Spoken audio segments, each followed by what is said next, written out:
This is your digital first Pan-African news network, 2S Television. I am Merciful Ajinomo and you're watching 2S News Update. The Nigerian army has condemned the sharing of the pictures of its killed or wounded soldiers on social media platforms by the public. The army described the action by the Nigerian citizens as unpatriotic, insensitive and reprehensible. It then vowed to take legal actions against those who are found guilty of such henceforth. This was contained in a press statement on its website, signed by Director of Army Public Relations, Brigadier General Mohammed Yarima.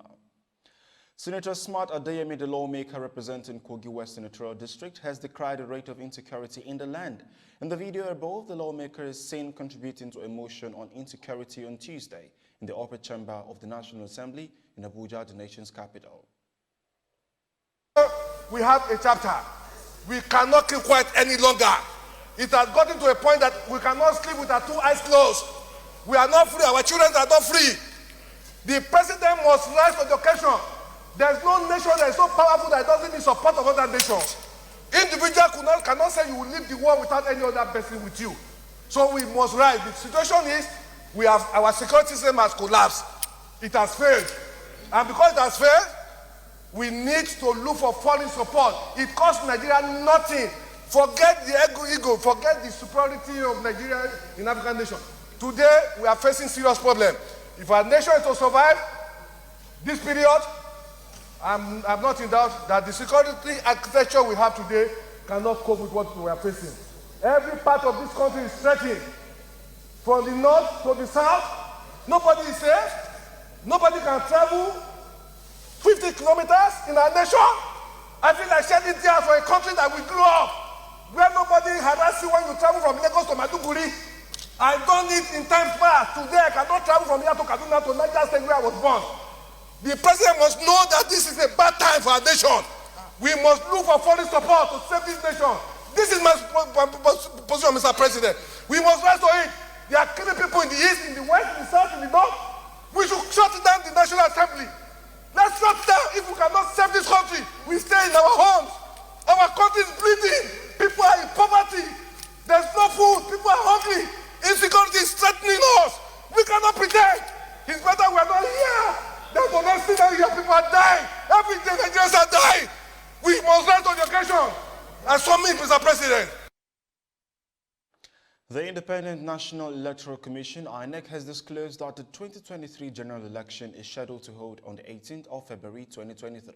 INEC Chairman Professor Mahmoud Yakubu disclosed this on Wednesday while delivering a keynote address at a public hearing on a bill for an act to establish a National Electoral Offences Commission organized by the Senate Committee on INEC. Mahmoud stated that the commission was expectant to know the legal framework to govern the 2023 general election. Hence, by the principles established by the commission, the election is likely to hold on Saturday, February 18, 2023. The 43rd General Federal Executive Council meeting, which was held at the Lady Conference Room, Presidential Villa Abuja, was presided by President Muhammadu Buhari. Physically present at the virtual meeting are Vice President Yemi Osinbajo, Secretary to the Government of the Federation, Boss Mustafa, and Chief of Staff to the President, Professor Ibrahim Gambari. 7 ministers who are also physically present at the meeting are Information and Culture, Alhaji Lai Mohammed, Finance, Budget and National Planning, Zainab Ahmed, Attorney General of the Federation, and Minister of Justice Abubakar Malami, and Foreign Affairs Geoffrey Onyema. The Head of Service of the Federation, Dr. Folashade Yemi-Asang, and other ministers took part in the meeting from their various offices in Abuja. And now to Africa, where Botswana's President Mogwetsi Masisi's office said he will miss a Southern African regional meeting he had been due to chair on Thursday after a staff member tested positive for COVID-19, prompting him to self-quarantine out of an abundance of caution. The summit, a division of the Southern African Development Community, will be attended by Botswana, South Africa, Zimbabwe and Mozambique, where they will receive a report on how they can help Mozambique's Cabo Delgado province following Islamic State-linked attacks there. Vice President Slomba Tsogwane will lead Botswana's delegation to the summit, the president's press secretary said in a statement. And the United Nations and NGOs have warned that a record of 29 million people in 6 countries in the Sahel region is in need of humanitarian assistance in the face of unparalleled insecurity and growing hunger. According to a statement, the signatories to The joint statement said another 5 million people were now in need of assistance in Burkina Faso, northern Cameroon, Chad, Mali, Niger, and northeastern Nigeria compared with last year. The signatories called for more funding to address the deteriorating humanitarian situation. You're watching your digital first Pan-African News Network TOS Television, and this is News Update. More stories on the global scene when we return this day.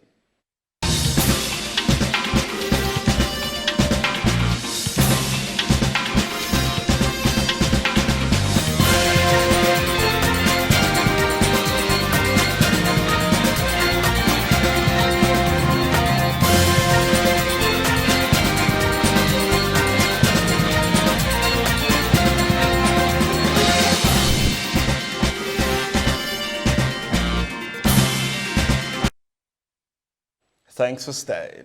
On the foreign scene, the French presidency on Wednesday said that authorities have detained 7 Italian nationals who had been in hiding since they were convicted on charges of terrorism in their country for crimes committed in the 1970s and 80s. According to LEC's palace, the decision to detain the 10 former Red Brigade members out of some 200 people sought by Italy was in line with the French policy of granting asylum only to those who have not been convicted of murder.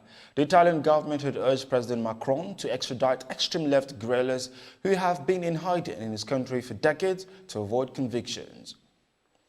And the U.S. government has said that it does not believe that Israel's actions in Palestine constitute apartheid.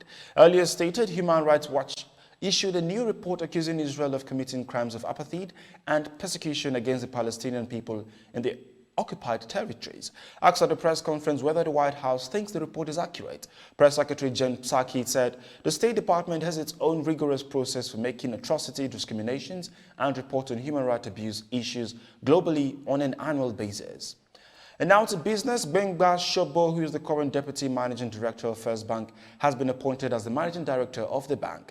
The decision came as a subject to all regulatory approvals. Shobo, who started his career with Coopers and Librand, a firm of chartered accountants in 1986, will succeed Sola Adeduntan, who will be leaving the bank in accordance with the bank's term limit for its chief executives. Shola Adeduntan had led the bank successfully since January 2016, the decision to be effective from Wednesday, 28th of April. And Chief Strategist Officer of Deloitte West Africa, Tope Aladenusi, has disclosed that 5.5 trillion naira have been lost to fraud and cybercrimes in 10 years. He made this known in an online meeting organized by First Bank of Nigeria titled Staying Protected Amidst the Pandemic Chaos. Harrison Naji, Chief Information Security Officer of First Bank, also noted that the pandemic had an effect in digital access and has become a force in bringing people together, but that the online threat that people are exposed to is also on the rise. You're still watching your digital First Pan-African News Network TOS Television. More stories in entertainment and sport when we return. Stay tuned.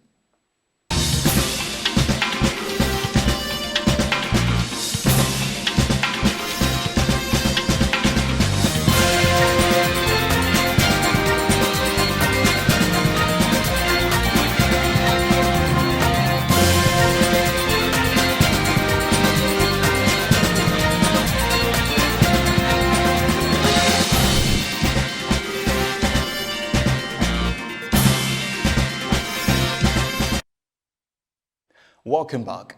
Nigerian academic and businesswoman who managed Hassan musical career, Boss Ogulu, popularly known as Mama Bona, have joined the International Power Players by Billboard 2021. The Billboard International Power Players list honors leaders in music industry at the global level, and its honorees are nominated by peers and companies in the business with selection by editors who operate outside the United States. According to reports, the Billboard recognized Mama Bona for her hard work in co-producing, releasing and promoting the twice-as-tall album for her son, Burna Boy, amidst the 2020 pandemic.